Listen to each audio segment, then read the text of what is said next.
Badan Pusat Statistik melaporkan ada tambahan penduduk miskin di Indonesia jika dibandingkan dengan tahun lalu. Per Maret 2021, jumlah penduduk miskin di Indonesia berjumlah 27,54 juta orang. Jumlah penduduk miskin ini naik sebanyak 1,12 juta orang jika dibandingkan Maret tahun lalu. Meskipun naik di bulan Maret, ternyata jumlah penduduk miskin sempat turun pada September tahun lalu. Kalau berdasarkan persentasenya, penduduk miskin di bulan Maret 10,14%, ini turun 0,05% kalau dibandingkan dengan September 2020, kata Kepala BPS Margo Yuwono, seperti dimuat di kompas.com. Dalam diskusi publik yang diselenggarakan Institute for Development of Economics and Finance, INDEF, ada hubungan antara kondisi pandemi, pelaksanaan PPKM, dan juga perlambatan ekonomi. Peneliti INDEF mencatat realisasi belanja daerah masih lambat, sehingga kegiatan ekonomi tidak berjalan maksimal. Masyarakat tidak bisa membelanjakan uang, dan mau tidak mau berdampak pada angka kemiskinan. UMKM di sektor jasa saya kira akan terdampak paling signifikan. Dan begitu juga ekonomi global. Nah, ini yang tidak kita inginkan, paling kanan. PPKM darurat gagal, kita sudah berkorban sangat banyak selama PPKM darurat ini. Angka kasus terus meningkat hingga September, penyaluran vaksin juga gagal, dan aktivitas ekonomi terus melemah hingga banyak pengangguran. Nah, ini yang tidak kita inginkan. Jadi disayangkan lagi uang itu ada tapi tidak sampai ke masyarakat. Dan kemudian ini Bapak Ibu juga bisa lihat betapa realisasi antara alokasi dan real itu juga sangat jomplang perbedaannya. Mulai dari penanganan COVID secara umum, dukungan operasional vaksinasi, hingga ke level pedesaan dan kelurahan, termasuk juga insentif tenaga kesehatan di daerah.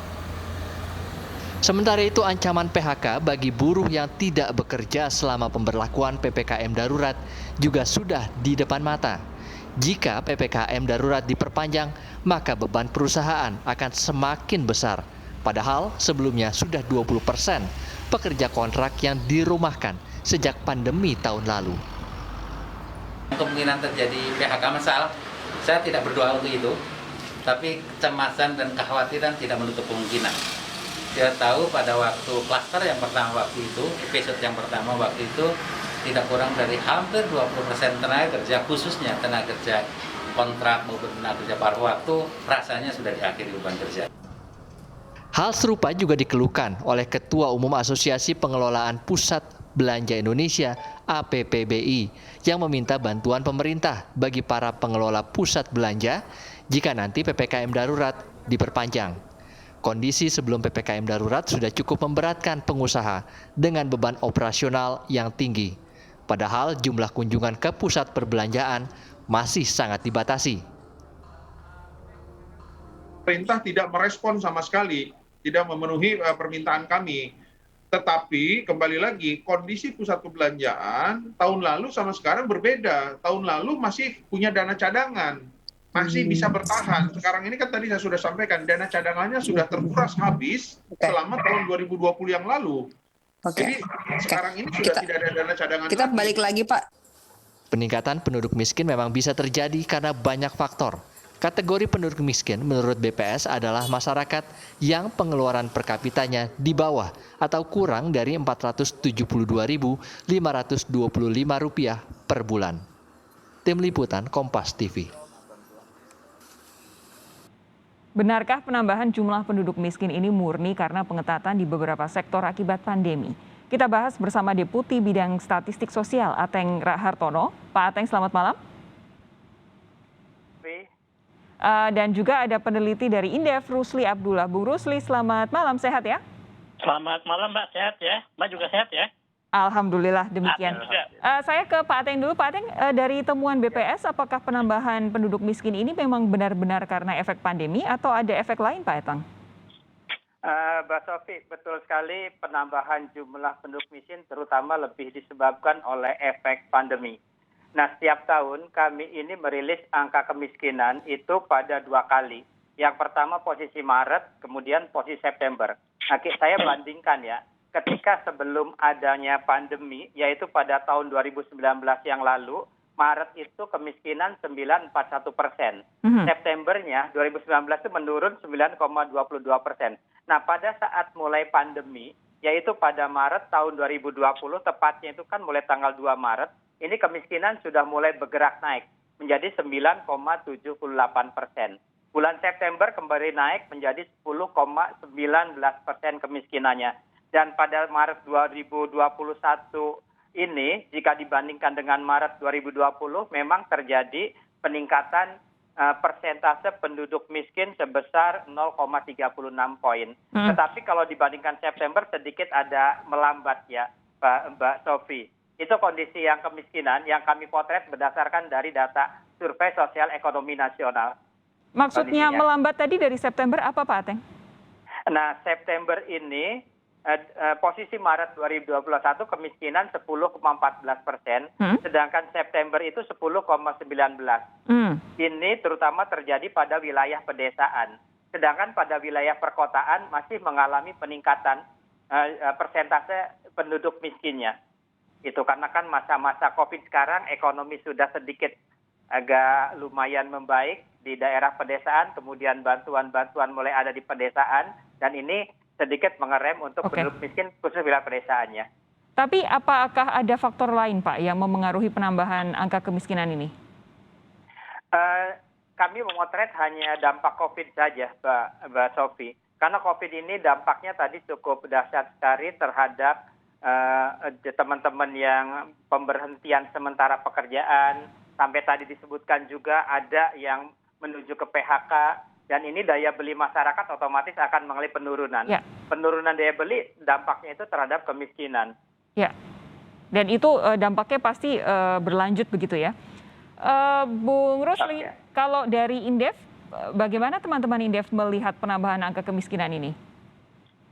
Oke, Mbak, terima kasih. Jadi pertama, penambahan kemiskinan ini sudah prediksi lama Mbak ya, sejak awal pandemi. Jadi kita sudah akan memprediksi di kuartal 4 2019, pertumbuhan ekonomi kita sudah mulai menurun ya, menjadi 0,96% secara YoY. Kemudian Q1, Q2, Q4, sampai Q4 2020 ya, semakin memburuk. Dan itu semakin menekan angka kemiskinan kita, seperti tadi Pak Ateng sampaikan di depan. Nah, sebentar, Pak Rusli, saya tidak terlalu bisa mendengar suara Anda. Mungkin teman-teman di studio bisa diangkat sedikit suaranya. Mohon Pak Rusli diulang. Ya, halo. Sekarang gimana? Ya, oke. Oke, jadi sebenarnya sejak awal pandemi ini sudah bisa kita prediksi angka kemiskinan bakal naik ya. Karena memang pandemi akan mengerus aktivitas ekonomi, di mana aktivitas ekonomi yang menurun, ada kontraksi, ini menunjukkan adanya pendapatan masyarakat yang berkurang. Dan ini pasti akan berdampak pada penurunan penambahan angka kemiskinan, Mbak, seperti itu. Nah, tapi gini, ada yang menarik nih. Jadi kemiskinan ya di bulan pandemi ini, jadi kerja 3,5 tahun, dari penurunan angka kemiskinan 10,17% di September 2017 menjadi 9,78% di Maret 2019, itu hancur hanya dalam 6 bulan pandemi. Yeah. Yakni, September 2017 ke Maret 2019 ada penurunan sebesar 0,39% seperti itu. Nah, Maret 2020 ke September 2020 ada kenaikan 0,41%. Jadi kerja selama 3 tahun hancur hanya dalam waktu 6 bulan gara-gara pandemi. Nah itu Mbak. Ini yang menurut saya akan nanti setelah pandemi kita akan memiliki kerja berat untuk mengembalikan angka kemiskinan ke single digit.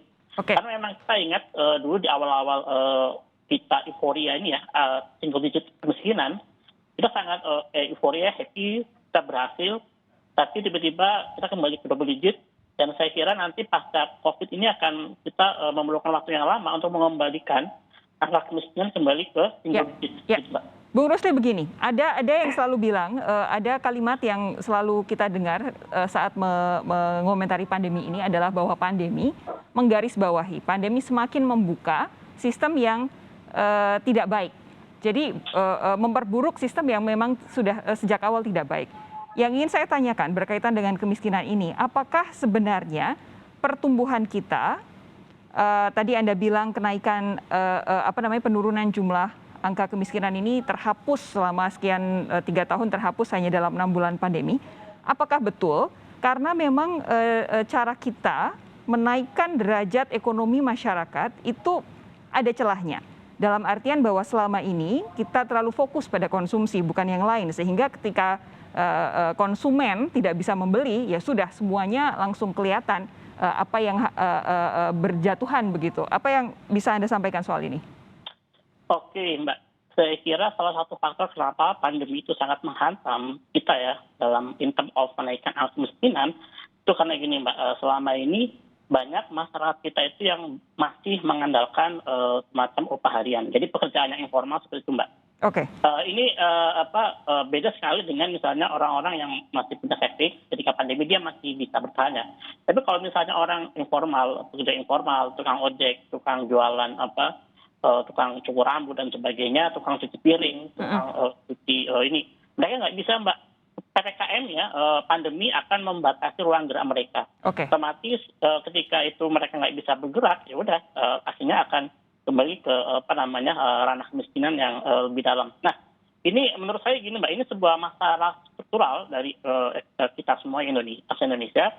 Bagaimana tantangannya adalah menyediakan sebuah pekerjaan yang layak, seperti itu ya, yang dalam artian tidak hanya informal aja, tapi lebih kepada formal. Ada sebuah safety jaminan sosial yang lebih baik, sehingga ketika ada orang tiba miskin, tiba-tiba mereka bisa terselamatkan misalnya dengan ada semacam bantuan sosial dan sebagainya. Dan saya kira gini, Mbak, ini lebih kepada faktor tadi banyaknya masyarakat yang masih tidak informal. Ini terbukti dari adanya ini, Mbak, besaran kenaikan kemiskinan antara desa sama kota. Nah, ternyata di bulan selama tahun terakhir, Mbak, itu ada kenaikan kemiskinan di kota lebih gede dibandingkan di desa. Di kota itu 1,02 juta orang. Di desa hanya 0,11 juta orang. Ini menunjukkan bahwa di perkotaan banyak pekerja informal sehingga mereka banyak terdampak dan sebagainya, mereka nggak bisa bergerak. Di desa beda kondisinya bahwa mereka kerja di sektor pertanian. Sekarang sektor pertanian tumbuhnya positif, seperti itu kan, dalam artinya menjadi sebuah champion selama pandemi. Dan karena itulah menjadikan kenapa tadi, Mbak, ada sebuah perubahan yang sangat luar biasa dalam 6 bulan terakhir. Karena memang pandemi itu membatasi gerak orang nggak bisa bekerja, orang nggak bisa jualan dan sebagainya. PR kita jadi ekstra berat karena banyak pekerja sektor informal di Indonesia. Nanti akan saya tanyakan baik kepada Pak Ateng maupun Bung Rusli soal perbandingan antara kondisi Indonesia dengan beberapa negara lain karena kita tahu pandeminya sifatnya global. Sesaat lagi tetap bersama kami di Sapa Indonesia Malam, kami segera kembali.